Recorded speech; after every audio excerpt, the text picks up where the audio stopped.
জীবনে যত বড় বিপদ আসুক, ডিপ্রেশনে যদি পড়ে যাও, কোনো সমস্যায় পড়ে যাও, মানে আর কোনো রাস্তাঘাট দেখতেছো না, এখন দেখতেছো দেয়ালে পিঠ থেকে গেছে, চারটা কাজ করবা, ইনশাল্লাহ তুমি ডিপ্রেশন থেকে বের হয়ে আসবা। সর্বপ্রথম কাজ হইলো 2 রাকাত নামাজ পড়ে ফেলবা। উজু করে 2 রাকাত নামাজ পড়ো। নামাজ পড়ে তুমি আল্লাহ তাআলার কাছে পরামর্শ চাইবে, আল্লাহ আমি তো এই সমস্যায় পড়ে গেছি, আমার তো হঠাৎ করে বাবা মারা গেছে, আমি তো এখন চোখে কিছু দেখতেছি না, আমি তো এই অন্যায়টা করে ফেলছি, আমি কি করব? আল্লাহ তাআলা তোমাকে পরামর্শ দিবে। এই কথাটা আমার এক আপা ওই দিন বলতেছে, আমি একটা সিদ্ধান্ত নিয়েছি, নেওয়ার পরে আমি টেনশনে পড়ে গেছি যে হায় হায় আমি এখন কি করব।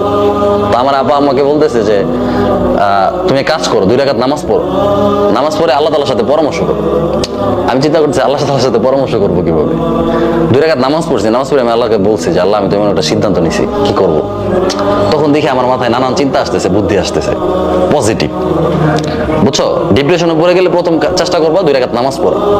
দ্বিতীয় যে কাজটা করবা, একা থাকবা।